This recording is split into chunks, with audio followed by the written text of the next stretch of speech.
Oh shit, we are live. Okay, when did we go? All right, well, I guess we're here now.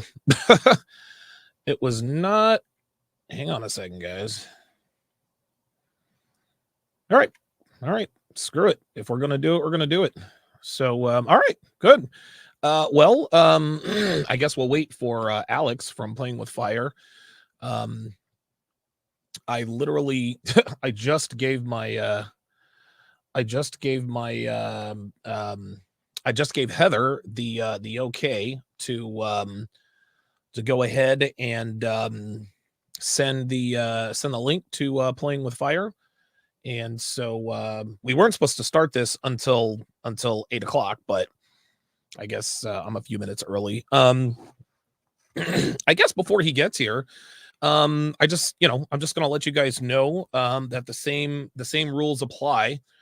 The same rules apply to all of my other discussions slash debates. Um, respect the guests. Respect the guests. Yeah, we may disagree on a few things fundamentally, but we are still we are still men, and we are going to, if nothing else, we're going to respect one another. I don't even want this to be a debate. I just want this to be, I guess a debate sounds very, I don't want it to be confrontational. I just want this to be a good spirited discussion between two men who have different ideas about certain things. And so yeah, so that's what we're gonna do. And I've been texting back and forth with Alex from Playing with Fire. He seems like a decent dude. And I know some people, I know some people have told me, yeah, he said some shit about you in other videos. I don't care about that. Matter of fact, I haven't watched anything this guy has um I haven't watched anything that this guy has done, because I want to stay, I want to stay. It's impossible to be unbiased. But oh, there, he just texted me. Hang on a second.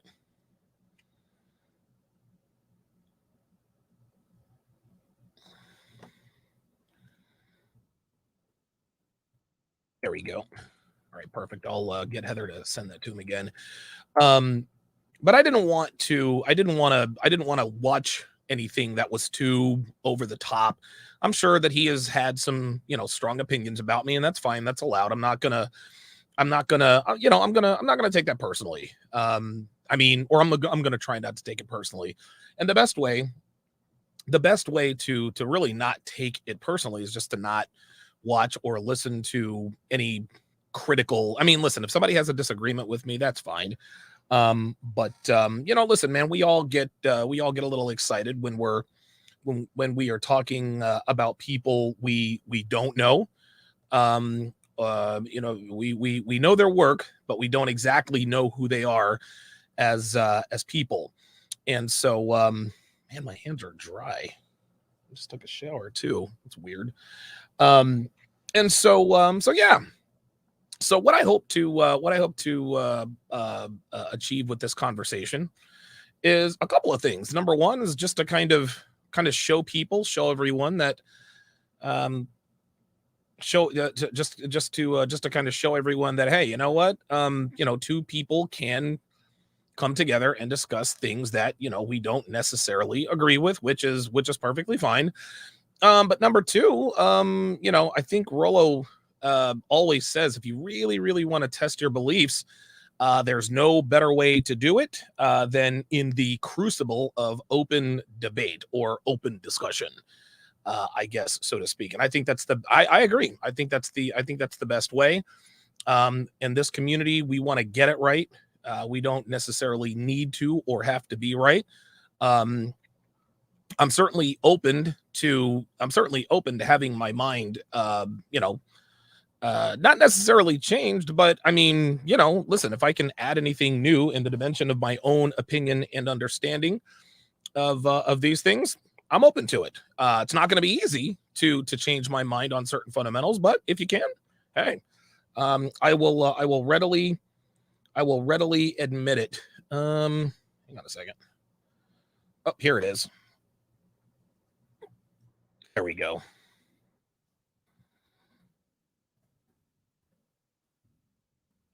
Just sent him as well. Okay, cool. So he should be in here very shortly. But just so you guys know and understand, I will absolutely, positively not tolerate any trolling. Okay, cool. He's going to be here in a few minutes. Okay, yeah, I didn't expect him until 8 o'clock. So, I absolutely, positively will not tolerate any trolling, any name calling, any disrespect. I don't mind you putting strong opinions in the chat. That's perfectly fine. Do not insult the guests. Don't troll the guests. Don't go and troll them on their channels. If you have a strong opinion, if you have a strong disagreement, this is a free country. You can voice your opinion. But do it respectfully, because when you go over and you troll somebody and you harass somebody, that reflects back on me. And I don't want the last thing this community needs is any more bad press or bad publicity in terms of how our audience treats who we perceive as outsiders. As far as I know, as far as I know and understand, Alex from Playing with Fire seems to be a red pill aware guy. I'm not necessarily sure if he is or not. I guess we'll find out in this discussion. But the point is that just because someone disagrees with us fundamentally doesn't mean that, doesn't give us license or permission to disrespect them. So let's be respectful. And I told Alex, I said, look, man, if this actually goes, pretty well, why not do this? Why not do this once a week? Why not just pick a topic that we disagree on and come on and discuss it? I don't know how viable that is. He wanted to do this at 9 o'clock. And unfortunately for him, I told him I can't do it at 9 o'clock because that's fairly close to my bedtime. That is close to my bedtime. So I wanted to get this over and done with by 9 o'clock. But if we go over a little bit, that's perfectly fine. Obviously, my sleep is very, very, very important to me. But I think this will definitely be a worthwhile. I think this will be a worthwhile discussion.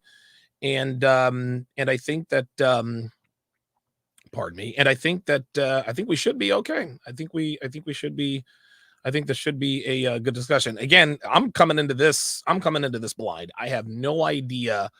I've heard of Playing with Fire. I've heard him mentioned with other content creators. That's about all I know. But yeah, as far as I know, I've scrolled through some of his titles. I guess he's a dating coach. I don't really call myself a dating coach. Other people call me dating coaches. I'm a relationship observationist, so to speak. We'll just put it that way. Ace and Spades with the $5 super chat. I appreciate that. It says cheating is when you sneak, lie, hide, or go back on your word or agreement. If you're going to explore options, you should openly communicate that to her. I totally agree. Oh, there he is. Yo, what's up, dude? Hey, what's going on, man? How you doing? Pretty good. Are we live? Yes, we are live. It's funny. I was actually testing the 30-second countdown thing, and I didn't realize I was live. So when it was done, I'm sitting here on my phone. I was like, oh shit, we're live. Here we go. Okay. You got a little bit of a head start, so catch me up to speed on what was said. Yeah, I'm just telling everybody not to troll you, not to be disrespectful, just to we're gonna have a respectful debate. So this is the first time I've ever spoken to you. I don't really know about your work. I know that you do, I think you're a dating coach. I'm not 100% sure. So I guess tell my audience and myself, who are you? What is your content based on, and things of that nature? Yeah, sure. So let me start off by saying that I appreciate that. Yeah, of course. I think there needs to be more respectful debates in this community. And this is something that I see a lot of guys on the red pill really lacking in. So the fact that you're willing to have a discussion with someone who thinks differently than you, I respect that. So, and I do think there needs to be more respectful debates. And also, my audience is watching this. Don't troll Donovan. This should be purely a clash of ideas, nothing more than that. I agree. And we're doing a bit of a home and home. We're going to do this on my channel tonight and then on your channel tomorrow. So that way we both get some of this. Okay. So let's get into it, man. I guess I'll let you have the floor first. Your opening salvo on your beliefs. Now, my belief is that women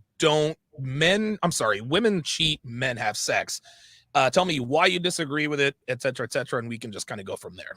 Sure. So let's start off by because I was kind of doing some research on you. So what you said exactly in one of your shorts is there's no such thing as male cheating. Women cheat. Men simply have sex. Men show commitment through provisioning. Women through fidelity. So I'm just quoting you. So do you still? Yep. This is what your argument is, right? Yeah. I'm still on board with that. Yeah. Okay. Cool. Want to make sure.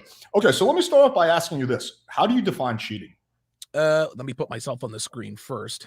There we go. I think we need to make sure we're talking about the same thing. Yes. Wow. How do I define cheating? That is a very good question. I think cheating is different for men and women. And I'll actually just say this. When guys like me say women cheat, men have sex, we're not saying that the act is different. Or we're not saying that the act is different depending upon the gender. When a woman sleeps with a man outside of her relationship, that's infidelity. And when a man sleeps with another woman outside of his relationship, that's also infidelity. So that act is the same on its face. But the term, women cheat, men have sex, to me, I think that's shorthand for when a woman steps out on her man, she no longer loves her man. And when a man steps out, his feelings don't change as far as his main chick, his wife, or his girlfriend are concerned. So when we step out for sex and sex alone, the overwhelming majority of the time. When women do it, there are many, many other reasons for that. So I define cheating as sexual intercourse that has real emotional, romantic connection and feeling. So we'll just go with that. Okay, so I pulled this up from Webster's dictionary. So according to them, the definition of cheating is to break a promise made to someone, such as one's wife or husband, by having sex with someone else. So do you agree to that definition? Because I'm sorry, one more time, Alex. Yeah. So the definition of cheating, according to Webster's dictionary, is to break a promise made to someone, such as one's wife or husband, by having sex with someone else. It's breaking a contract. Wow. Okay. So I guess within the construct of a legal marriage with the state, because I think in the vows they say forsaking all others, I would assume it means not having sex with other people. So now I'll tell you this, and I'm not trying to sideswipe the question. I've never told my girlfriend that I would never cheat on her or step out on her. If I were to, I certainly wouldn't tell her because I love her. I don't want her to find out because she's the woman that I love the most. But as far as cheating is concerned, I guess with the Webster's dictionary, that says to me, and I'm not trying to split hairs here, I'm not trying to get around the question, that I guess cheating, in order for cheating to be valid or for it to be cheating, there has to be a marital contract in place. What about if it's a boyfriend and girlfriend? So there's no marital contract, but you guys are in an exclusive relationship. Would that be right? Yeah. So to me, cheating, the difference between male infidelity and female infidelity is when a man and a woman get together in just a casual or a sexual relationship. There's an unspoken agreement that the man provides in exchange for exclusive access to her body. The man then provides exclusive access to his attention, his resources, et cetera, et cetera. So a woman is giving a man exclusive access to her body. A man is giving her exclusive access to his resources. That's 1-to-1. So, but when for a woman to expect a man to just, pile all of his resources and just use them on her and remain sexually loyal, to me, that's 2-for-1. And so this is actually why, regardless of what the Webster Dictionary discussion or definition says, this is why women tend to stay with high value men. I want to make that clear, who step out on them because they simply know that the odds are not good to find another one. So in terms of boyfriend, girlfriend, the definition, my definition of cheating stays the same. Sexual intercourse where there is emotion and feelings involved. So if a man is having sex with a woman outside of his relationship and he starts to develop like emotional, real romantic feelings, that definitely crosses into cheating. But if it's a one-off or a one-night stand, he was traveling, he saw a girl, he banged her, to me, that's not cheating. That's exercising options. Okay, so I think we need to have very clear definitions because then this whole thing get very confusing. So, for example, if I steal from you And let's say I have a really good reason. You killed my dog, you banged my mom, you were a piece of shit to me. I stole from you. That is still theft. Sure. We have to be clear on definitions. So with cheating, if like in your situation, actually our situations are quite similar. Sounds like you have a one-way monogamous relationship. Is that correct? No, my girlfriend can. Oh, you mean a one-way monogamous relationship? Yeah, yeah. Where you can fuck other girls, but she can't fuck other guys. I mean, she can do whatever she wants, but if she does, she then forfeits my commitment. Okay, so that's basically, so that would be against the kind of agreement, spoken or unspoken, that you guys have. Is that Right. Right. Yeah. Again, the unspoken agreement between myself and my girlfriend is that she is sexually loyal to me. If she's not or doesn't want to be, no problem. I'm not going to tell her what she can or can't do. She understands very clearly that if she does breach said sexual loyalty, then she automatically forfeits my commitment. We go our separate ways.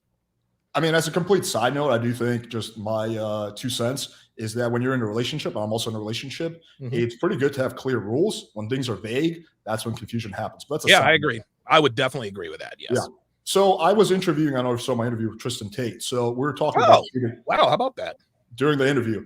Yeah. And he was saying, well, I don't know, I guess I sort of cheat, but then again, I don't promise the girls I'm exclusive to them. I'm like, Right. that's not cheating. So in my relationship, it's a one-way monogamous relationship. I'm Yes. okay to have sex with other girls. She's not okay to have sex with other guys. Okay. If I fuck another girl, that's not cheating, because that doesn't violate the contract deal that we had. That deal doesn't have to be written out. It's the kind of the arrangement that we have. So Okay. it sounds like it's the same thing in your situation. If Yeah, you have, it is. in your relationship, if you have sex with another girl, it's not cheating. But if she has sex with another guy, it's cheating because of the agreement you had. Now, let's say you're told beta dude, you could have the opposite of that, where it's okay for the girl to have sex with a bunch of dudes, but it's not okay for you. There's some beta dudes who have that. That would be cheating. Then it gets reversed. It would be cheating on the girls, on the guy's part, wouldn't be cheating on the girl's part. So what is, like, cheating implies lying or deception. So if you're upfront from the start, which typically most alpha guys are, then it's not cheating. So do you agree with that? Yeah, that makes sense. If you tell your girl or a woman that you are romantically exclusive with up front, hey, you're going to get exclusive access to my to my resources, my time, my attention, etc. But from time to time, I may step out. I'll make sure you don't find out about it. I care about you enough not to put it in your face. I'm not going to bring any STDs home. I'm not going to knock a bitch up. I'm not going to fuck her on my bed. Now, here's the thing, Alex. Now, a lot of women, and this is funny because a lot of women, and that's what I meant when I said unspoken. I don't want to get off on a tangent here, but depending upon the value of a man, like if a man has options, that's kind of the agreement. They don't really talk about it, but a girl in her mind says, okay, I know other girls want him, but he comes home to me at night. If as long as I don't find out about it, then what I don't know can't hurt me.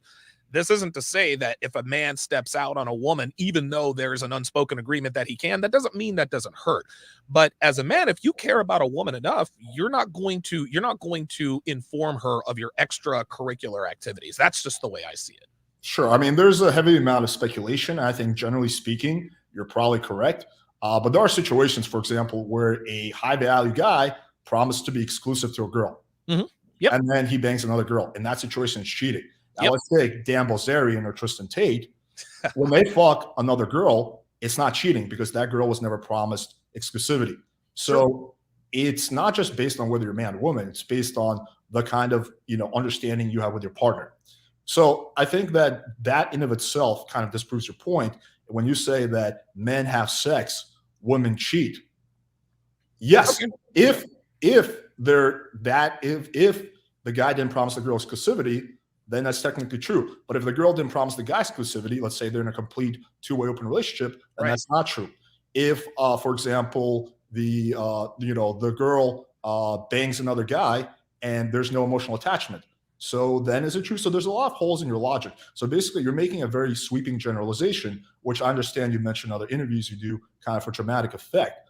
But logically speaking, that statement, even if the guy has the best possible reasons for cheating, let's say he fucking, was in a wheelchair for 40 years, couldn't use his dick, year 41 wakes up, his dick works, he's like, oh shit, I'm a high value guy. If he has a exclusive relationship with a girl, that is still cheating. Do you see my point? Yeah, that makes sense. I'll counter at this. Like I said before, when we step out for sex and sex alone the overwhelming majority of the time. Now, I don't have the percentages because I don't really need them. If I, as a man, see an attractive woman and that attractive woman gives me sexual attention, if I sleep with that woman, better than 9 times out of 10, it's simply because I'm only sexually aroused by her and little else. Yeah, she may have a trait or two that makes her pleasant to be around. But by and large, if I smash a woman outside of my relationship, it is for sex and sex alone. And because we as men, we are much better at compartmentalizing sex from feelings, sex has little to no effect on our emotion for the woman we're having sex with or our wives and girlfriends. However, when a woman steps out, it is for many reasons in addition to sex, whether it's defined or not. And sometimes I'll even be honest with you, sometimes it's not even the sex that causes her to cheat. I've had women tell me in the past that their boyfriend or husband was better than me in the sack. But the reason they're with me is because of a myriad of other things that have nothing to do with sex. I mean, you know, the typical reasons like he's a pushover, he doesn't act like a man, he doesn't have any drive, or he doesn't have as much as he once was. And of course, worst of all, the guy is boring. Now, this is not to say that women don't step out to get piped down better, because trust me, a lot of them do. But the vast majority of women who do cheat, they do it for reasons other than sex. And if the guy that she is cheating with is better in bed than her man, then that's an added bonus. If he's much better between the sheets, then she is far more likely to end her relationship to be with the guy she's cheating with. These are the men that wives actually leave their husbands for. Men who fill whatever void or voids their boyfriends or husbands leave, and they fuck them better than their boyfriends or husbands. But the main difference here is that because women don't compartmentalize sex from feelings at the same rate that men do, they get far more attached because sex is much more emotional for women. Again, for men, sex is sex and relationships are relationships. We can compartmentalize the two so long as we have some men can't. Yeah. Yeah, right. So long as we have the requisite experience to differentiate feelings of lust from actual feelings of love, right? I mean, you get your first piece of pussy. I fell in love with the first 2 girls I ever had sex with. That's just how it is. But after you get enough experience, sex to us is like taking a piss. It's like shaking a hand. It's an act. For women, sex, right. Well, right. For women, sex and relationships, they go hand in hand. So when a woman starts an affair, she's already emotionally attached on some level. Then when sex is actually introduced into the relationship, she is already mentally, physically, and for better or worse, no pun intended, checked out of her current relationship. There is a much higher likelihood of a woman developing feelings of romance, connection, or affection and love when they cheat, because it takes those things to breach her sexual barrier in the first place. We can see a girl and know that we want to bang her, and if we get an opportunity, we will. Now, women also know that they want to bang the first time they meet a guy, but it takes a lot longer for them to actually facilitate an environment that makes a potential sexual encounter highly likely. And in facilitating this environment, they're investing emotion, time, resources, and so forth. In other words, Alex, they're way more invested in their relationships than men are, because all we have to do is want to bang. That doesn't take much effort at all. Easy come, easy go. Yeah. When a man steps out, and I'll end it with this here, or I'll put a bow on it with this. When a man steps out, all he's doing is smashing, nothing more. When a woman is smashing, there is some emotional connection there. And when you also take the fact that women plan infidelity for months before they actually do it, now you've got her investing her emotion and her time into the affair, which further drives the nail in the coffin of her current relationship as soon as there's sexual activity. So the bottom line here is that when I say women cheat and men have sex, I'm just giving you the Reader's Digest version of relationships almost always end when a woman cheats, but relationships almost always stay intact when a man cheats. Female infidelity almost always ends relationships, while male infidelity almost never does. So on its face, I suppose the very definition women cheat, men have sex. By definition, I guess you could say that's incorrect. But when you're looking at it from a veil in terms of what happens most of the time, sex is just sex for us. That's why it doesn't end a relationship. Sex is far more to women than it is to us. That's why relationships end when they tend to step out. There's so much I want to unpack in what you said. So let's go through this one by one. The first thing is I want to give you a statistic. So this is according to the American Psychological Association. Of the men who cheated, 61% are still together with their wife. Of the women who cheated, 44% are still together. there is a 17% difference. So on average, if a woman cheats, it is more likely the relationship will end by 17%. But you said those if a man cheats, they almost always stay together, and if a woman cheats, it almost always ends. Mm-hmm. The difference is significantly smaller than you're making out to be. Like, again, I have a statistic. If it was just purely sex for men, then 40% of those relationships wouldn't lead to divorce. So that's the first thing. I want to put a fact. Are we talking about, so are these statistics from marriages or just casual relationships? From marriages, married couples. Okay. All right. So I think that it's important to have statistics and debate. The second thing I want to ask you is this. So you kind of, said quite a few things, but is the conclusion that you're making, it sounds like it's a lot less of a big deal when men cheat. When men, or let's not even. That's exactly what I'm saying. Okay, yeah, so exactly it's a lot worse, like a moral judgment when a woman cheats. It's a lot worse for the reasons you mentioned. Well, to me, this is where things get kind of skewed. I don't think, like, if a girl cheats on me, it's gonna suck. You fucking hoe! I can't believe it. Blah blah blah blah blah. Same thing if a man cheats, but sexual relationships between men and women, to me, there are no morals. It's very amoral. That doesn't mean it's immoral. That doesn't mean it's moral. It means it's amoral. And the reason I say this is because we're the dominant species on the earth. And the reason why we're the dominant species on the earth is because we have the ability to reason on 30 some odd different levels. Whereas most animals, most mammals out in the jungle, they have the ability to reason, but not nearly as deep as we do. The reason I mention that is because you have a pride of lions. You have 2 alphas or 1 alpha, and he propagates the herd. Lioness number 1 is not feeling some type of way that the alpha male banged lioness number 4. And the reason for that is because that's just the way it is. Well, lionesses don't take the loads of 5 lions. It just doesn't work that way. It literally works the other way. It's just amoral. It is without morals. They understand, okay, he's the alpha male, we're the females, he propagates the herd. That's the way this goes. So in terms of a woman being a bad person if she steps out, and I used to think this, I used to think, oh my God, she steps out. Hold on. If she steps out, she's a slut. I don't know. I'm in kind of a religious transitionary period, which may or may not have anything to do with this, but I don't assign morals when it comes to this stuff. Okay, so I want to be very clear. So I'm not saying that what I didn't ask you is that woman a bad person? I'm asking simply about the act. And it sounds like, you said, quite a big piece, but the underlying assumption there is that, based on the logic that you mentioned, is that when a man cheats, it's not that big of a deal. It's not that fucked up. When a woman cheats, it's a big deal because of the reasons that you gave. Right. Let me rephrase that. When a man cheats, if she finds out, it's a big fucking deal. And the reason why it's only a big deal if she finds out is because there's more than likely no emotion involved. When a woman cheats, that is a huge deal, because men and women view sex very, very differently. I just want to make that distinction. Okay, so if a woman cheats and there's actually no emotion involved, it was just purely a one-night stand, casual sex, is it a big deal at that point? Well, of course, because if a woman has a one-night stand with a man, then her relationship is effectively over. Listen, just because she stays in the relationship doesn't mean she wants to be in a relationship. You could have, and I'll put it to you like this. You can have a man who cheats on his woman all the time. He's always smashing girls, this and that and the other. But if his wife or girlfriend leaves him, it devastates him. And people always ask, well, I don't know, you were fucking this girl and that. Why are you upset that she left? Because he actually loved her. Those other girls didn't mean anything. However, when a woman decides to give her body to another man outside of a relationship, she no longer loves the man she's in a relationship with. I don't care if it's a one-night stand or a one-off.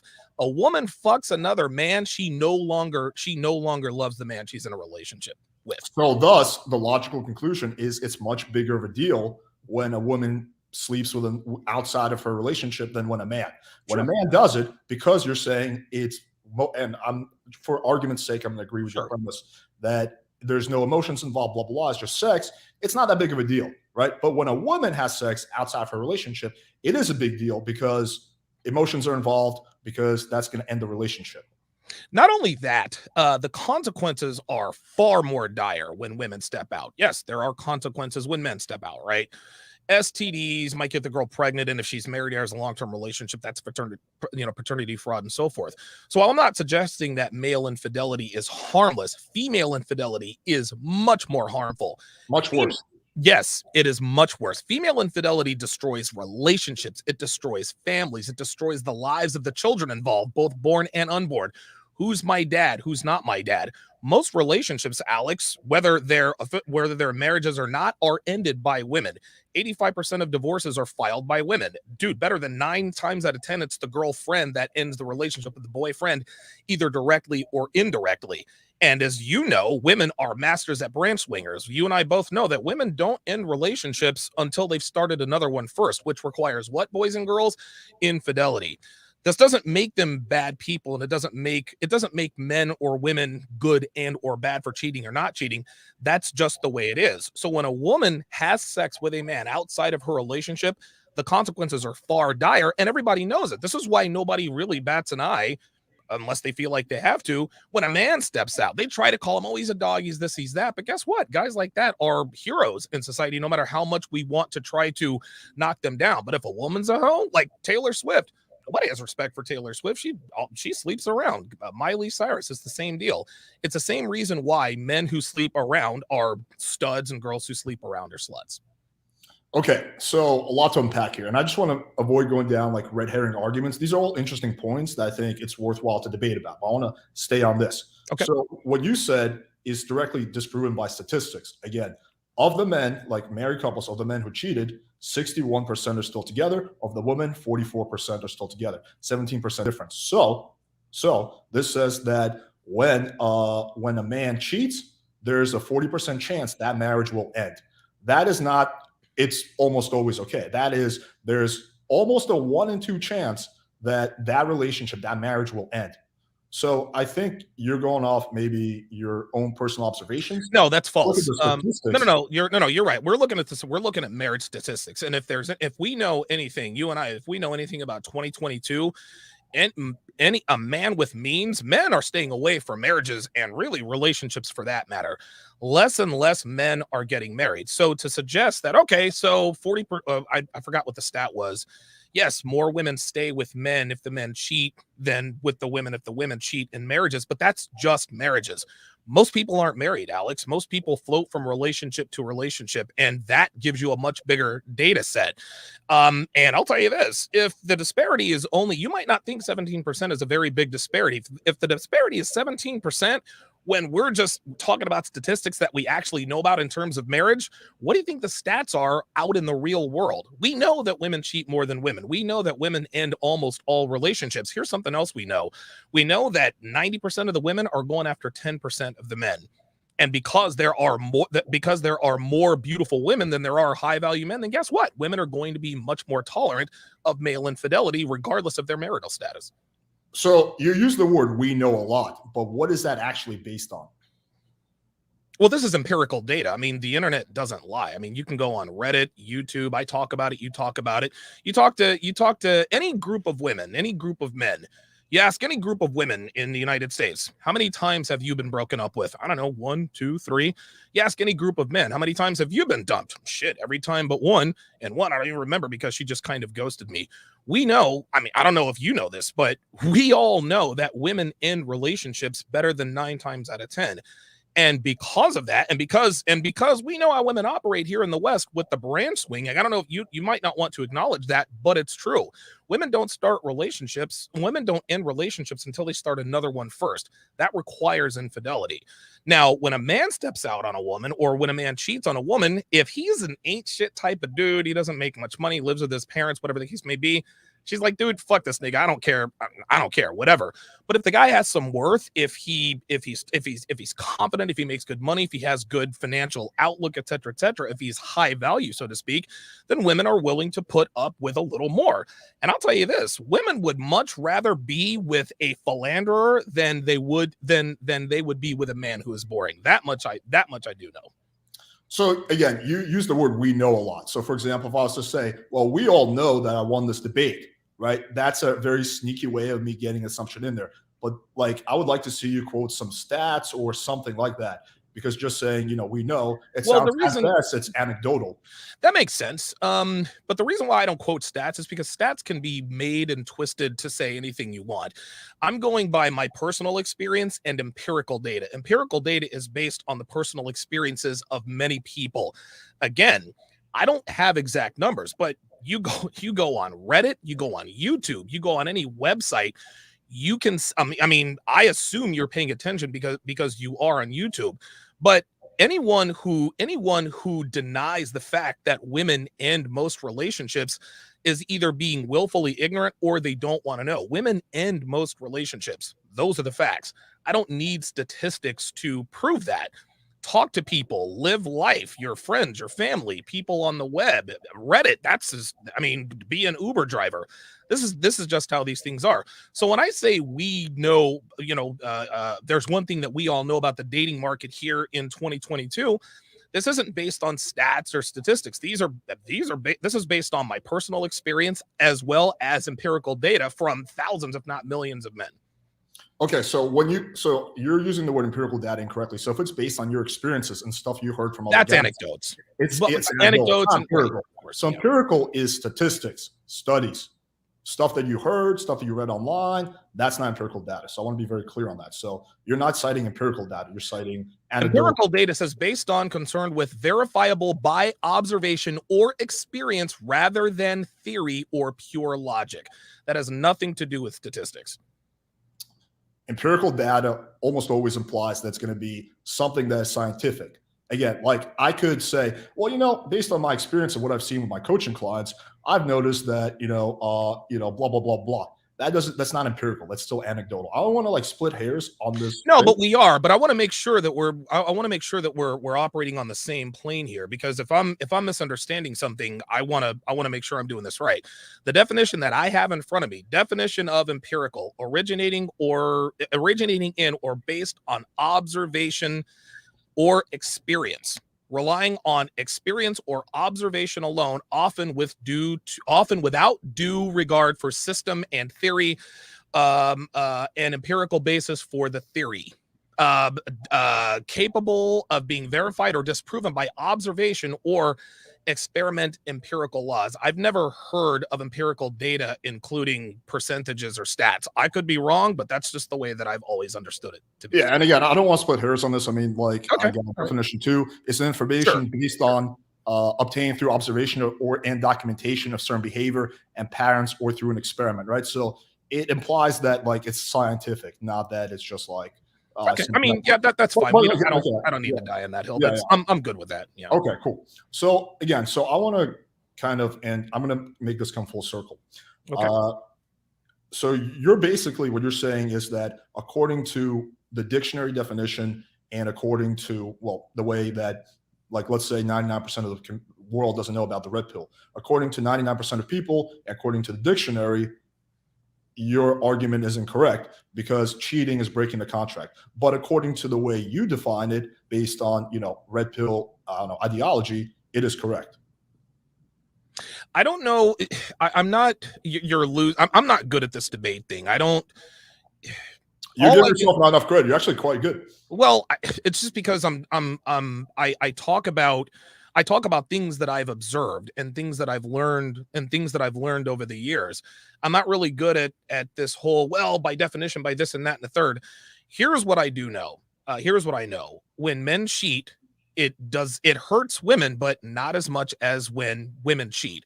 The silver bullet for any woman to hurt a man is to absolutely cheat on him. That is the one thing that will punch us right in the gut. But I also want to make another point. And again, this has nothing to do with statistics. This is all, I don't know, empirical data or whatever. This is just based on my observations, what I've learned, people I've talked to, things that I've observed. The reason why women are more likely to stay with men of value that cheat is because there's the law of supply and demand. Okay. Beautiful women are common. Men like myself are not. And I'm not here to call myself special, but Alex, I'm 6'2". I'm in, I don't know, half decent shape. and I'm well in the top 1% of earners. Now, being over 6 feet and making the money I make, this makes me the rarer commodity. That doesn't make me better necessarily, but it is the law of supply and demand. Now, let's reverse the genders here, and this is where I'll bring this full circle. Let's just say, for example, that 90% of the women that exist are just grossly unattractive, as in no man would smash them regardless of how thirsty they are. 9 out of 10 women are just flat out unfuckable. Then let's say, I don't know, 75% of men had my stats, 6'2", high 6 figures, half decent physique, not obese. Well, guess what? Now the Donovans of the world would actually have to qualify to the 10% of women who are actually attractive enough to sleep with. Why? Because there are more of me than there are of them. They would have the leverage because they are the rare commodity. Now, does this mean that, I don't know, and I'm just basing this, I'm just pulling numbers out of the sky here. Does this mean that the 10% of women who are bangable are better than the 75% of men who are 6'2" and make six figures? Maybe, maybe not. That's not for me to say. What this does mean is that they are the rarer commodity, and the rarer something is, the more valuable it becomes. And the more valuable something is, the more people are willing to pay for and or endure in terms of keeping it. This is why when I say, because I'll agree with you, when a man steps out, when a man steps out on a woman, that's cheating. When a woman steps out on a man, that's cheating. But the reason why I say women cheat, men have sex, that's just shorthand for, you know what? We as men, we have the leverage. Women are going to be much more forgiving of us when we step out on them. If they find out, then we will be of them. Okay, so that is a separate discussion, and we can jump right into it. But what, like, is it less of a big deal when a man cheats? That's that's basically what you're arguing against, and you may actually have some points. I'll grant you a few of them, are the ones I disagree with. But that's a different discussion of, is it cheating? Like, it's clearly cheating, right? But you're saying that's less of a big deal when a man does it for the following reasons, right? So just to make a very clear and simple analogy, Okay. there's, let's say, take two people. One of them, robs a bank because he's greedy. The other one, he robs a bank because he needs to feed his family, because they're both crimes. They're both crimes. They're both theft. So it's the same thing. It's cheating either way. It's just some reasons might be better than others. Sometimes there are legitimate reasons to cheat. No, listen, I'm with you. I will concede that my terminology is definitely wrong. When I say women cheat, men have sex, when a man has sex with a woman outside of his relationship, that's infidelity. There's no other. Okay. And this is whether he's married or whatever the case may be. So maybe there needs to be a different way to say that. But when I say men cheat or women cheat, men have sex, again, what I'm saying is that women tolerate cheating a lot better than they tolerate boredom.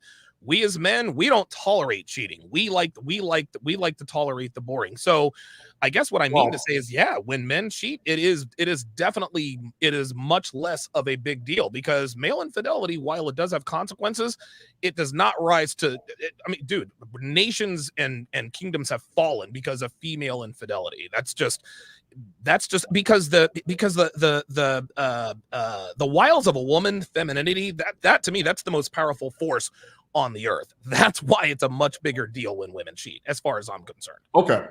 I'm glad you can see that point. And again, just to kind of reference this one last time, actually 40% of guys, married men, are okay in a way with their wife cheating because they still stay with them. So I'll say this: those 40% of men who still stay with their cheating wives, guess what? That doesn't mean they want to be in those relationships. They're in those relationships because they don't have any other options. Same with the women who stay with their cheating husbands. The difference is that the wife, she has all the options she wants. She just doesn't have the quality option she wants. That's why she stays with the cheating husband. The men who stay with the cheating wives, those are men who think, well, she's as good as it gets, or either that or they feel like they have to accept it. So while I do agree with, 40% of men stay with their cheating wives, that doesn't necessarily mean that's good for him. A woman staying with her cheating husband is in a much better situation than a man staying with his cheating wife. Yeah, sure. I think you are definitely oversimplifying the argument. There's many reasons why both partners will stay. Maybe they have a kid, they're worried about the kid. Maybe they just have low self-esteem and they self-sabotage and they think they deserve to be cheated on. You see a lot of women who are like, they like it when a guy almost like, kind of steps out on them because that they have such low self-esteem. And guys no. It's not just that. And you're familiar with the concept of pre-selection. The girl does not want her man to cheat. She doesn't want that, but she likes to know that he can. Just because a woman likes to know that a man can bang other chicks if he could doesn't mean she has low self-esteem. This just tells her in her mind, okay, I made the right choice. Other women still want to bang him. So it's not just the low self-esteem thing. Well, no, I never said it was just the low self-esteem. I'm saying that is one of the reasons. So I'm saying there's many reasons. Just to kind of, and I'll move on to my next point. But why do women cheat, right? Let's kind of break down the reasons. One of the reasons is what you mentioned. Yes, women cheat for emotional reasons because maybe their emotional needs are not being met in their current relationship. Maybe because they have a better connection with the second guy. Also, women cheat. Some women cheat because they're high novelty seekers. It has nothing to do with emotions. They seek the novelty. Men tend to be more novelty oriented than women, but women can also be high novelty seekers. But those are the minority though, right? Like, no, but you're right. But I mean, women can be high novelty seekers, but those are the exceptions to the rule. That's definitely not the norm. Okay, so there's other reasons why women might cheat. A woman might cheat simply because she's horny and she has poor impulse control. So there's a variety of reasons. And if you can like actually quote a statistic that says, well, actually, those are only 5%, but like now we're just getting based into our personal experience. Well, I'll tell you this. No one's ever going to know why women cheat because women will, if no one's ever going to know what's in a woman's mind. But I do know this, Alex, no matter what the reason is for a woman cheating, one thing is for certain is most cheating women, and I would even go as far as to say 99% of women who cheat on their husbands or boyfriends no longer love their husbands or boyfriends. It doesn't matter why they cheat. They could be voyeuristic. They could be seeking novelty. If a woman allows another man to enter her body, she no longer loves the man that she's with. Women can't love more than one man at once. They can only love one man at a time. They could be fucking 5 guys. They only really want to be with one. So while we can sit here and debate the reasons why women cheat, and the reasons are vast, there's one common denominator, and that common denominator is that they no longer love the people that they're with. I can't imagine a woman having sex with another man, but still being in love or loving her husband or boyfriend. It almost never, ever works that way. Yeah, so I feel like you're oversimplifying love and making it seem like a binary thing. Like either yes, you love someone, no, you don't love them. Well, it is binary, Alex. You either love someone or you don't. I disagree. So she can sort of love the guy, right? But she also sort of loves the other guy. And then she sees, like, I've just seen these time and time again. Well, if she sort of loves both guys, then she doesn't love either guy. That's just how it goes. Women are okay. So how do you quantify love then? Like, how would you quantify that? I don't think there's a way to quantify love, but I think, and I'll just go back to what I said. Men, we show fidelity through provisioning. Women show fidelity through sexual loyalty. Yeah, I do want to break that down. Right. If a woman finds out, I'll put it to you like this: if a woman finds out you banged a chick in Vegas on a one-night stand, yeah, she'll be pissed and she'll cry. And I've been caught cheating many times. And the first question these bitches ask me every time is, do you love her? My answer is always no, because I don't love these chicks. That's the first thing they want to know. Okay, is there an emotional attachment? Okay, do you love her? Then they try to ask a few other questions. When a man, the equivalent of male, I'll put it to you like this. When men and women cheat with sex, it could be the same thing. But here's the thing. If a woman finds out that her man had a one-off in Vegas, okay, that would hurt. But then let's say she found out that he had a whole other family. Let's say she found out he had another girlfriend she didn't know about. He had a kid with that girl. He bought him a house, and that would absolutely gut her, because now she's not only getting the dick, she's getting the resources. See, the difference between a main chick and a side chick is the main chick gets everything. The side chick only gets the dick. And so this is why women, I'm not saying that women are okay with it, but depending on the value of the man, they tend to be a little more tolerant of it because of the man's value. So in terms of love, as far as quantifying love, when a woman lets another man enter her body and she's in a relationship, she is emotionally checked out of that relationship every time. I mean, okay, I don't want to harp on this. There's a lot of speculation, maybe not, but I want to get into this. You said that for the way the relationship works is the man shares his fidelity by provisioning his resources. So I mean this with all due respect, but I feel like that is a beta view of dating that relies on the assumption that a man, in order to be in a relationship, get into a good relationship, has to share his resources.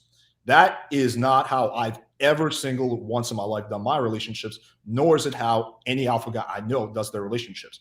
You can have a relationship where you don't provision her resources. And I think that provisioning your resources is actually a poor way to have a Well, then what does she get? Well, what do you get in return? If you're not giving her resources, she's not giving you sexual fidelity, is she?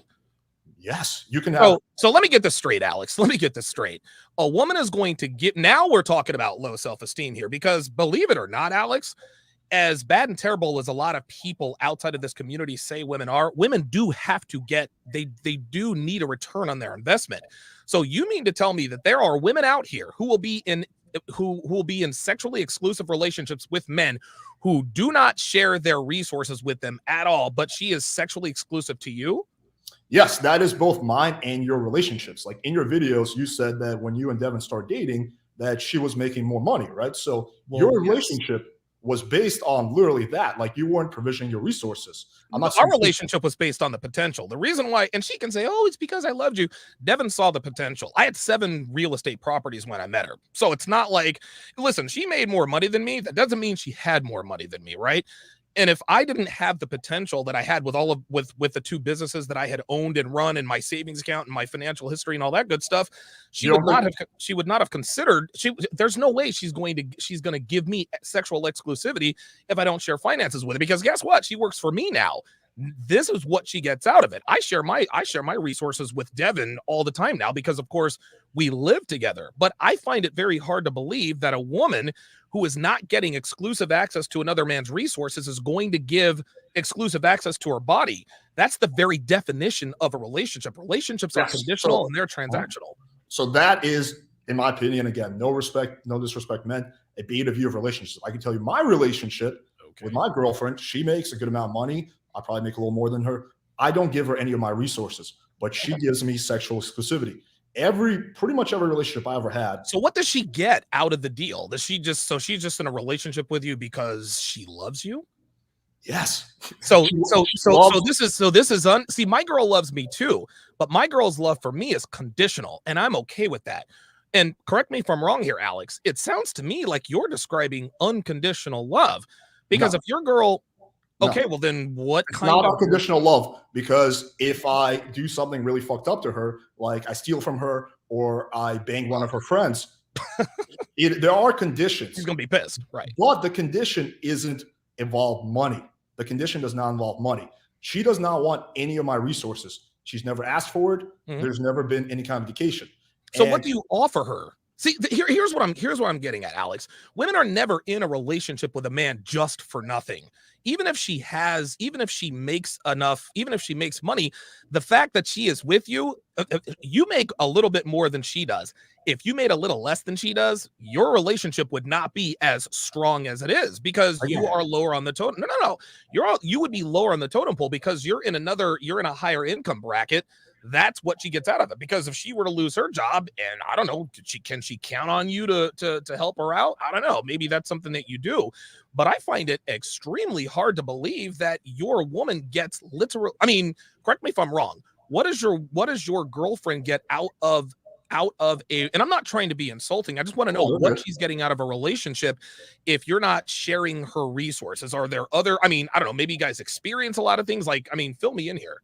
Okay, so I'm going to answer your question, but again, I want to reiterate this point. Okay. This is a beta view of relationships. It implies that you by yourself are not good enough, and you need to use your resources as a way to hook her. That is a beta view of relationships. No. Now, to answer your question, let me just well, hold on. Let's back it up here. I'm not using my resources to attract women, but I'm not going to sit here and say that my resources and my ability to earn doesn't have anything to do with a woman's love for you. A woman's love is absolutely conditional. And one of the top conditions is your earning and provisioning potential. You have what I believe is an exception to the rule type deal. I mean, I don't know if you have a 12-inch dick or what, but everybody. Let's just say my girl was not giving me exclusive access to her body, and I'm not going to share my resources with her. That's not a relationship. That's just 2 people having sex. I'm not trying to insult your relationship here, but it doesn't sound like you have a relationship. You don't share your resources with her. I assume she doesn't share them with you.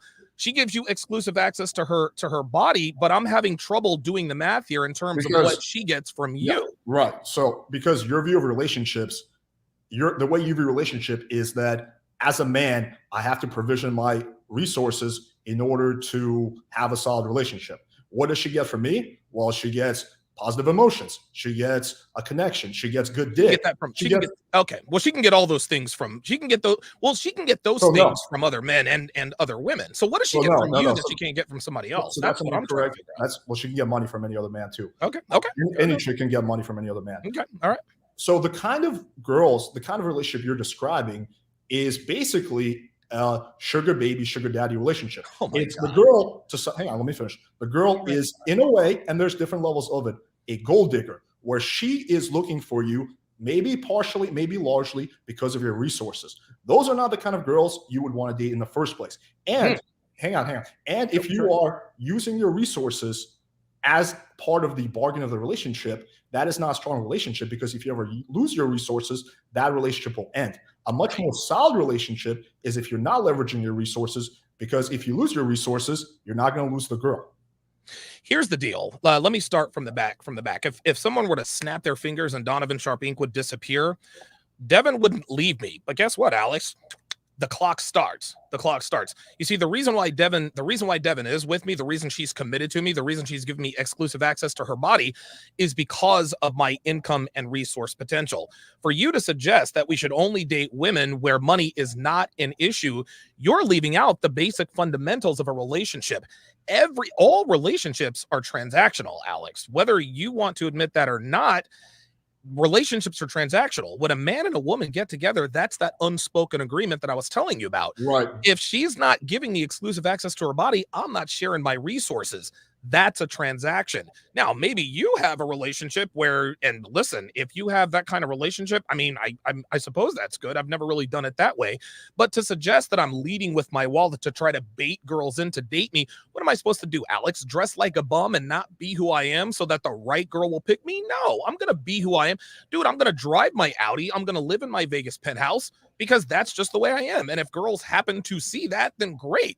It's literally the same thing as a woman putting on makeup or a woman saying, well, you don't want to date a guy who only wants girls who wear makeup, so you shouldn't wear. No, we want girls and people to see our best. It's not beta to acknowledge the fact that resources is high on the list of a woman's requirements for a relationship. If you can't provision for a woman, then women are not going to want to be in a relationship with you. That's not a bad thing, Alex. And I don't think this is bad on you. I think this is just a fundamental difference between me and you. It would appear, and correct me if I'm wrong here, it would appear that you believe that girls love idealistically and that men love opportunistically. No, man, girls love opportunistically. In other words, a woman's love for you is absolutely conditional. My love for my girlfriend is conditional. Her love for me is conditional. If I were to lose my job, she wouldn't leave right away. But if I didn't show the requisite resolve to get back on the horse and get everything back, then she would be out of here. You want to know something? I'm glad she would, because if unconditional love were real, then we'd all be lumps and piles of shit. Okay. I want to make sure we avoid making straw man arguments, because I am clearly not saying that relationships and love should be unconditional. I'm simply saying that money should not be part of the condition. That is what I'm saying. You're saying that it shouldn't be. Hold on. You're saying it shouldn't be part of the condition, but Alex, Yes. it is. No, not in my relationship, not in any of the successful relationships I've ever seen. I find it funny. Oh, now who's using empirical data? So when I talk about my experiences, you have a statistic to back that up. But me and all my relationships, money isn't an issue. Alex, what you're describing, and listen, you roll with guys like Tristan Tate, Andrew Tate. Those guys, and I'm not blowing smoke up your ass here, those guys are the exception to the rules. He drives a fucking Bugatti and a Lamborghini. Those guys are on a whole other level. But the reason why they are attracted to girls is because of the provisioning potential. And you know what? It's funny. I don't want to get us flagged here, but what it really comes down to, when you really nail it down to our brass tacks, women are gold diggers, men are pedophiles. We want the youngest, hottest girls we can find, and women want the men who make the most money. Obviously, there are many, many levels to that.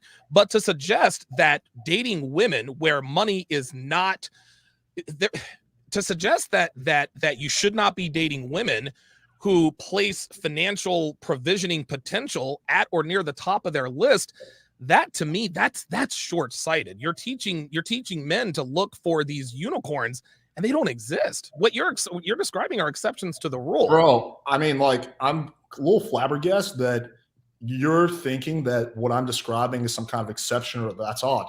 That is the norm. Like, let me get this straight. So you're telling me, just I want to make sure this is straight.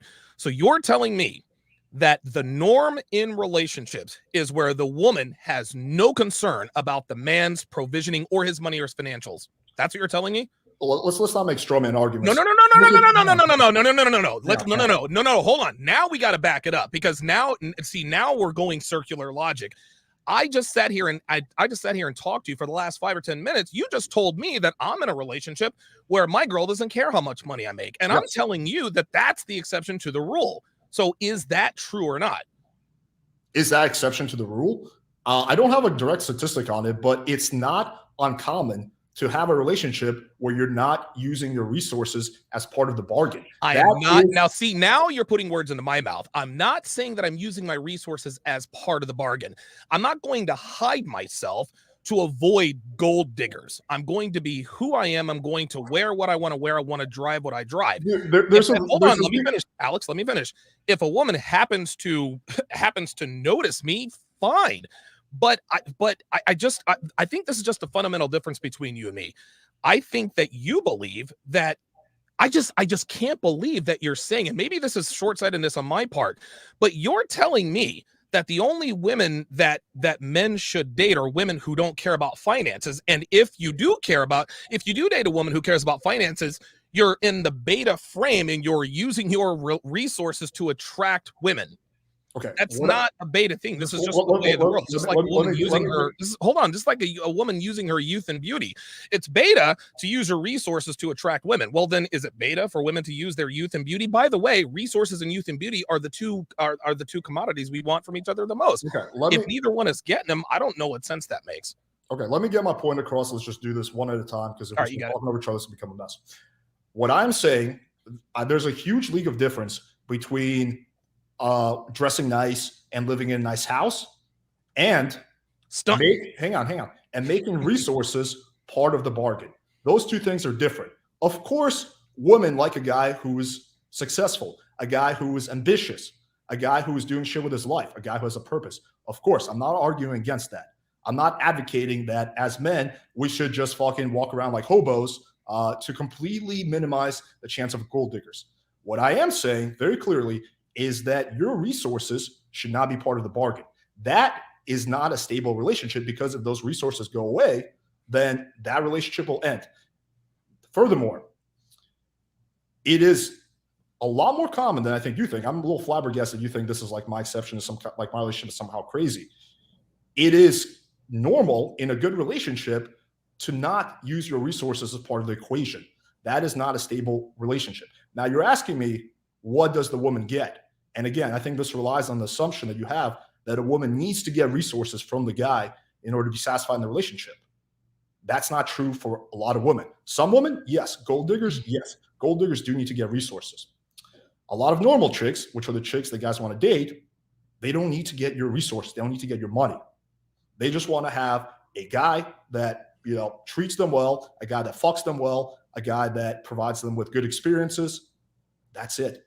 That is a much more of a stable foundation for a relationship than what you're describing. It's not some weird exception to the rule. That's generally how relationships should be.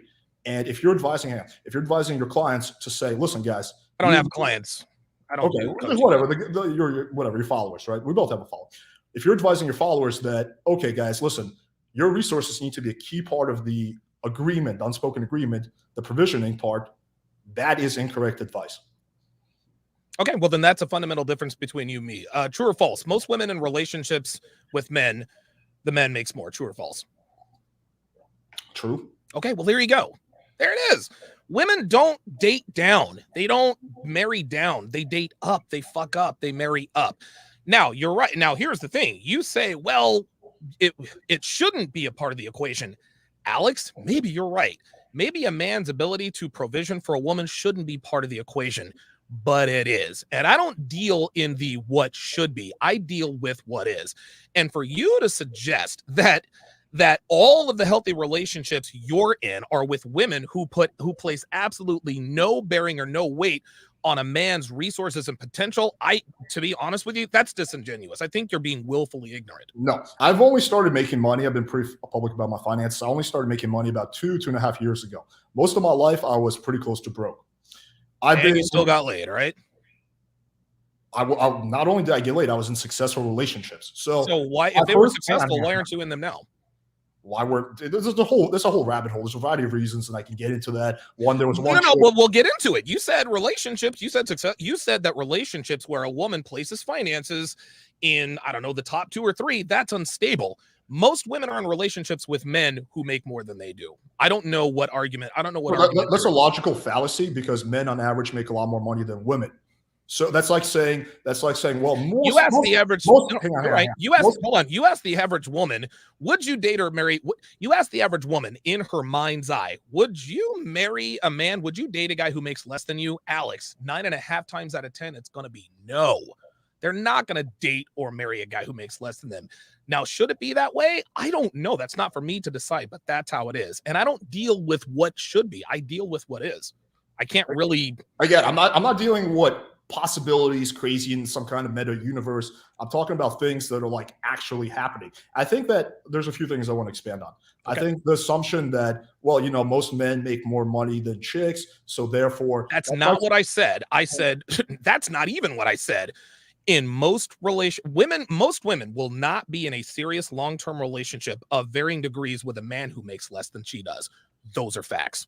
Okay, so you said before that, most relationship, the man makes more. Yes. Therefore, those are both true.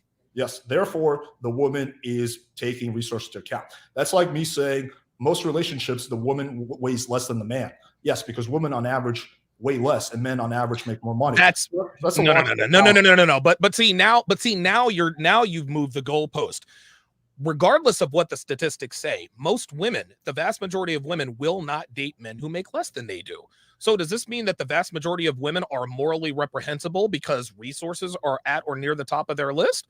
Because if that, by your logic, you're saying, well, most women are just undateable because finances, and why shouldn't finances be a part of a woman's requirement for a man? Women are the weaker, less resourceful sex. Women need protection. We say, oh my God, women are independent. No, women need men. It's inherent. So when a woman decides to, I agree with that. We're definitely better together. So when a woman decides to give her body, give the best years of her life, give her body, her exclusive access to her body, that's not a small deal, Alex. That's a big fucking deal. Now, of course, we got a lot of hoes out here where it doesn't really mean that much, even though they try to make you think that it means that much. But women have to get something out of the deal. They have to get something out of the deal. Yes. It is their body for your resources.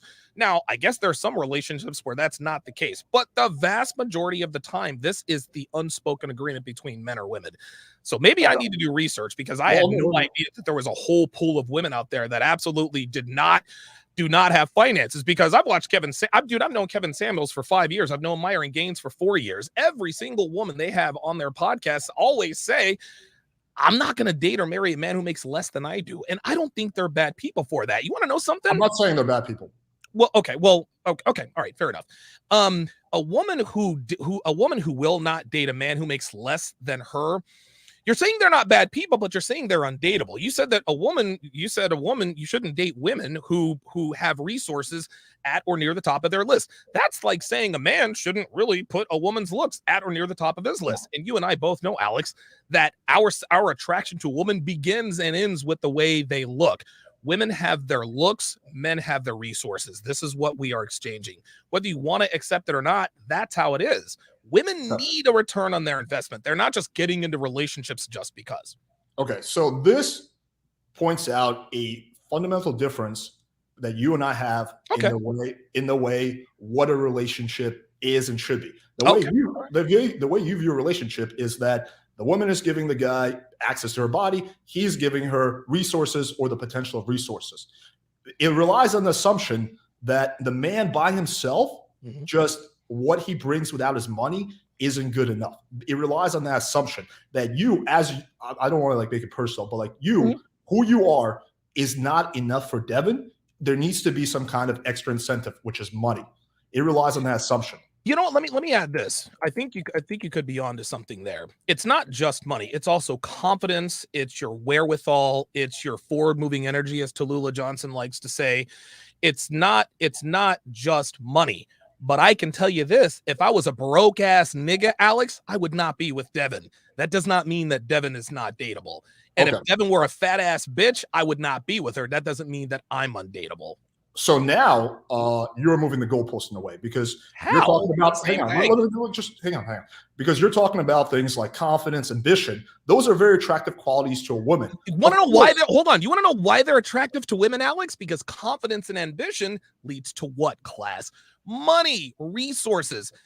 Women are confident in the traits. Women are confident, or women confident. Women are attracted to traits that signal resources. Women are not going to get into a relationship with a man who cannot provide for her. It does not make any sense. It doesn't make fiscal sense. It doesn't make emotional sense. Okay. So the way you by the way you view relationships, yes, it doesn't make any sense. By the way, I think most people view relationships, it does make sense because you're providing to her much more than just access to your resources. Resources she can get from any guy. Like we all know that there's a whole That's bunch true. of. I'm using your terminology now, but we all know that like sugar daddy and sugar babying is like an all-time high. Like any attractive chick has 100 guys who are trying to fly her out or trying to pay her money for this and that, right? This is resources are not that hard to get for an attractive girl living in a first world country in a big city like Miami. Okay, I'll give you that. It's not that hard. Much harder it is. And again, now we're getting also a little bit into selection bias because you mentioned fresh and fit. And I actually quite often on my podcast, I don't know if you watch my stuff, but I ask almost the same questions that they asked. But the answers I get on average are largely different. So when Fresh and Fit asks, "Oh, what is the most important thing a guy can bring to the table?" Quite often it is resources. There's a huge selection bias that's going on there because only. So what are the answers you're getting? So the answers I'm getting quite often is, "I want a guy who treats me well. I want a guy who fucks me well. I want a guy who I can have a good time with." Mm-hmm. I want a guy who treats me well, fucks me well, and who I can have a good time with, right? And in order to have a good time, you can't be broke, Alex. Like this. Go ahead. But, okay, I mean, unless you got a 12, listen, unless you're 6'4" and you're piping her down, then no, you don't really have to have shit. But you have to bring value to some degree. Right.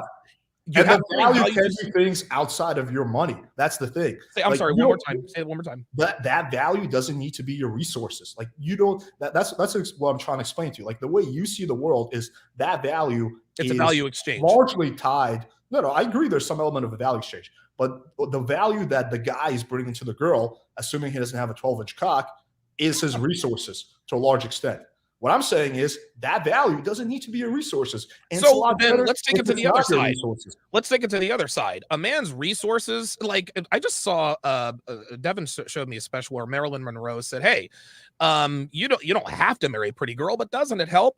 A man's resources is the main thing that women are looking for. This doesn't mean it's the only thing they're looking for. Yes, a woman does want a man who respects her, who treats her right, who who provides her, I mean, outside of money, who provides her with a good life, excitement, etc.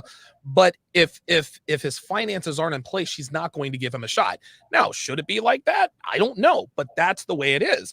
But on the other side of that, that's like us saying, well, listen, even if a girl doesn't have the looks, I can like other things about her. No. I'm never going to discover all that she is if I'm not sexually attracted to her first. The same way, and this really, I guess this is something we haven't discussed. This really largely depends upon where a woman is in her life, because a woman's priorities at 22 are very different than her priorities at. I'll grant you that. Yeah. So a woman at 22, she's not necessarily looking at a guy for resources because she's only 22. So I guess we probably should have discussed that first. But when a woman is in acquisition mode, yeah, finances are a huge part of that. And I'll put it to you like this. Let's say a 22-year-old girl she meets the guy, she really wants to get married. When a woman is ready to settle down, whether it's get married, long-term relationship, kids, family, whatever, resources have to be on that list, because a woman inherently wants to have children. And if you have children with a broke ass nigga, then guess what? You're going to be a single mom. It doesn't make women shallow creatures to require some sort of financial provisioning. just in case you guys actually happen to have kids, or if he just wants to take you off the market and make you work for him like I do with my woman. It's exactly the same way as a man requiring, if I'm gonna live with this woman, if I'm gonna share my life with her, she's got to be easy on the, well, not easy on the eyes, but she's got to be sexually attractive. Yeah, of course. Take away a woman's sexual attractive, or you take away a man's resources, and yeah, he can have all this confidence and all of these other kind of things, but at the end of the day, Alex, you got to be able to take care of a woman. You have to be able to take care of her. And if you can't, then I guess at that point you need to look for women who I guess are high earners. Okay.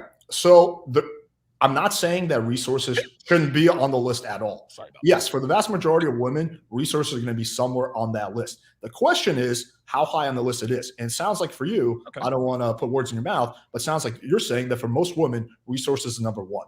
Is that correct? I want to say yes, but it really depends upon where she is in life. Let's take two 22-year-olds, right? At the peak of their physical prime. Now, there might be one 22-year-old, she just might want to hoe around. Okay. At that point, resources doesn't matter. She's getting flown out by oil sheiks and Dubai and all that other kind of stuff. And so, because just like you said, in a first world country, pretty girls can get resources. Resources don't really mean that much. However, if another 22-year-old girl is looking to settle down for short-term relationships, short-term flings, I'll give it to you. Resources don't matter, and they shouldn't matter because it's just about the sex. But when you're talking about a relationship where there are relations involved, if a girl is going to commit herself to you, presumably long-term, you can't. You don't have to be rich. I'll put it to you that way. But you can't be broke either. Finances or your ability to provision is high on that list, and that's biological. Women are attracted to men who can provide. They're attracted to men who can provide for them. They're aroused by men who look like they can fucking pipe them down, put their cervix in their spine. So there's two different things there. But I'll put it to you this way. When a woman is ready to settle down, whatever age she is, yes, resources are at the top of that list. Because if a man can't take care of her or her potential kids, then why get in a relationship with him? Okay. I understand your argument. So I can totally see how if most of your, let's just say, data about women comes from watching Fresh and Fit, how you could come to that conclusion. Because if you watch Fresh and Fit, vast majority of the time, the woman does put resource at the top of the list. However, if you watch my podcast, you'll come to a different conclusion because almost never is, there's been a few exceptions, but almost never is at the top of the list. So there's a huge element of selection bias, right, with this kind of stuff. So yes, if you're following like Fresh and Fit, you're watching their stuff. Let me ask you something real quick before you move on. Do you know where Fresh and Fit came from? Like in what sense? They came from me. I'm the guy that discovered Myron Gaines. I'm the guy that gave him the template on how to. Yeah, I'm familiar with that. Everything. I mean, exactly. Also takes credit for it, so I don't know. You guys got to kind of duke that out. I mean, I try not to be that way. I don't like to flex, but I want you to understand that I'm not some Myron Gaines fanboy. Like, I'm a good friend of his. I'm actually one of his two mentors. But I will say this. In terms of, I guess, the selection bias. So let's rephrase this. Okay, so maybe resources are not at the top of the list, but resources need to be on that list. Yes, resources have to be on that list. So I guess maybe I need to. Okay, so maybe my argument needs to change. Resources has to be on that list if a woman is going to be serious about settling down with a man. Yes. Now, how high up on that list depends upon what her goals are. If she doesn't want kids, then maybe it's not so high. If she does want kids, it's probably going to move up. If she wants to live a good life, it's gonna be a little higher up, and most women want to live a half decent life. So I will give you that. Okay. So if you're an alpha high value guy, you have more than one girl that you can pick from. So you don't have to just pick the first girl that throws herself at you, right? Mm-hmm. And you're picking different girls. Now, what I've always done, and what any other high value guy that I've known done, is aside from looks, obviously the girl has to be hot. You're looking for, okay, how important are resources to her? And if it's at the very top of the list, you would forego that girl for a girl who values other things above that because she's going to be a better partner, and that relationship is going to be a lot more stable. That's fair. Now that's fair. You don't want a girl. Okay, now that makes sense. You don't want a woman who number one, gotta have resources. Resources has to be up there. But if you're dating a woman and you know the number one reason she's dating you is because of resources, that makes sense. I know that my potential and my resources, that's not the number one reason my girlfriend loves me. She loves me because I keep her in line and I do provide her a good life, but she likes the way I make her feel and all those other kind of things. So I will give you that. But like, even just kind of, again, I don't want to make it personal, but like kind of like in the video I saw was that it sounded, according to Devin, that when you guys got together, that wasn't even really part. You can say the potential of resources, but she was like, again, I don't want to make it personal, but she was making more money than you. So she saw in you, and that's a good thing. I'm not saying this is a neg. I'm saying this is a compliment. She saw in you more than just your money. She did, but she also knew that I had 7 rental properties. I had 3 vehicles, one of which was a fully paid for Audi A5. I had this ridiculous Jeep Wrangler. I had another business that I was running. So, and I'm not saying that she didn't appreciate the other things, but I'll tell you what, the fact that she was making more money than I was, but she has never had more money than me. So the fact that I had more and that I had resources, that greased the skids. Listen, I could be the most charming, handsome guy and this and that and the third, and keep in mind, Devin was 39 when I met her. So at that point, she's looking for something. She's probably looking, I would assume, for something a little bit more serious. But yeah, I mean, a woman could love you for all of these things, but if you cannot provide for yourself and her, that really takes you down a few pegs. I would just be curious. You don't have to do this like right now, but for her to actually get her input, and like if you straight up ask her, Devin, how important to you when we got together was my potential of resources? And I'm not going to say that, I know her answer, but sure. I'm going to say I'd be interested to see that data. Yeah, I would. I'd be interested too, but I will say this. If I could not take care of the both of us, she would not be with me, regardless of how much she liked me. It just doesn't. In the end, women are not going to. It's the natural order of things for men to take care of women. And that doesn't necessarily mean financially. This means you have to be able to physically protect her. This also means you have to be able to protect her from herself.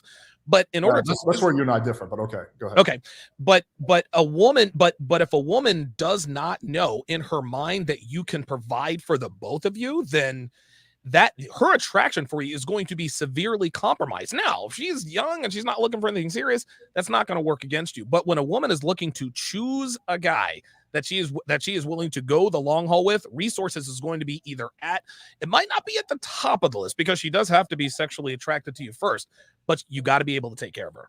Right. I'll give you the last word. Yeah, I mean, I think it makes a huge difference on where exactly on the list it is. Right? It's from a vast majority of women, unless they're super altruistic, it's going to be somewhere on the list. But if she has a number 1 on the list, that heavily suggests that she's a gold digger. She primarily wants you for the money. If it's 4 or 5, that implies she likes you for who you are, or the kind of experience you can give to her. And, the fact that you make money is just a cool little addition. And that will make a huge difference in how stable that relationship is. And again, like, I don't want to keep repeating myself. I feel like the view that, in a relationship, the woman gives the guy sex, the man gives the guy, provisioning or resources. That's a beta view of relationships, because again, it implies that the guy by himself is not good enough. And I think that's a very troublesome view to have on relationships. I think it'd be very detrimental to guys to have that. And I see this all the time. Like, I live in Miami, right? I bang quite a few wives of rich guys, right? And I see this time and time again. Like, the guy makes way more money than me, right? Yeah. Especially a few years ago. But she just he doesn't fuck her well. She just doesn't feel like she has a good time with him. And so she cheats on him with a guy who has less money. So again, this idea that you should use your resources as part of the bargain, I think, is very incorrect. And I think it sounds like near the end, you're starting to agree with me to a sense. Like, I'll put it to you this way, and I think you and I think maybe we're putting this differently. I'm not saying that men should use their resources to reel girls in, but there's a fundamental understanding, and this is not immoral. It's not moral. It is amoral. Yeah, I'm not taking morals into it at all. Okay, all right. You have to be able to take care of a woman, and a woman, if you cannot take care of a woman financially, she's just not going to take you seriously. There are now I would like to, if you want to do this again, we're going to do this again tomorrow. We can debate the whole protecting a woman from herself, because I think that's a really good one.